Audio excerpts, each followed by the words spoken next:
Hey everyone, welcome back to the channel. So in today's video, I wanted to discuss the new entry-exit system for the EU.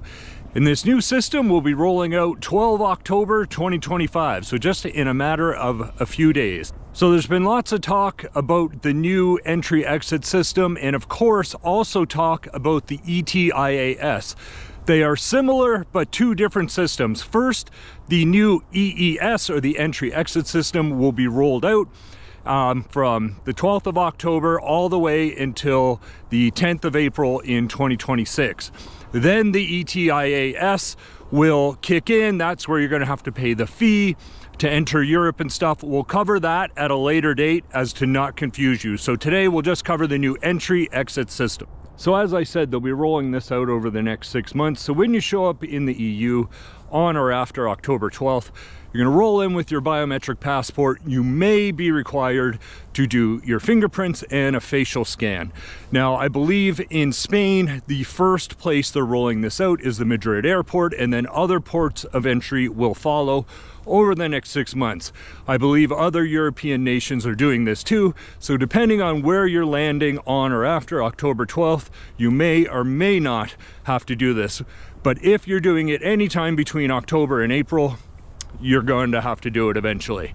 And then the ETIAS will roll in, and that's where you're going to have to plan this out before you arrive in Europe, pre-book, prepay. But like I said, we'll cover that in another video.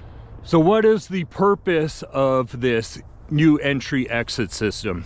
Well, they're basically following other countries. Of course, the UK did this, the United States has a version. Everybody's kind of getting on board with this.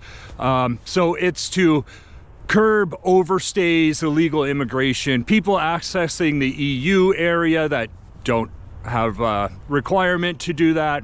Of course, then there's also, they say, you know, it will fight terrorism, money laundering, human trafficking, of course, all that stuff. So the optics of it look pretty good. Of course, the entire globe is going this way. It's just something we're going to have to deal with going forward. Not overly too complicated, and the ETIAS seems like it will be streamlined when that comes on board, and it will be for a few years. So it's not going to be something you're going to have to continually deal with.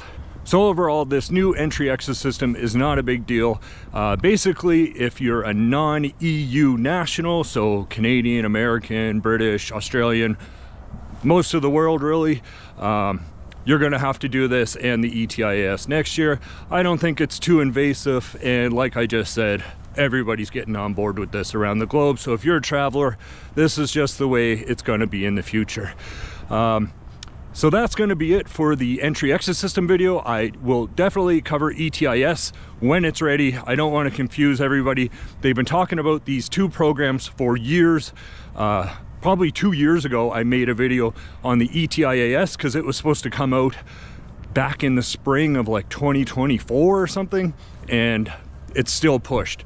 So I'll cover it when it's about to drop, just like this EES, the entry-exit system.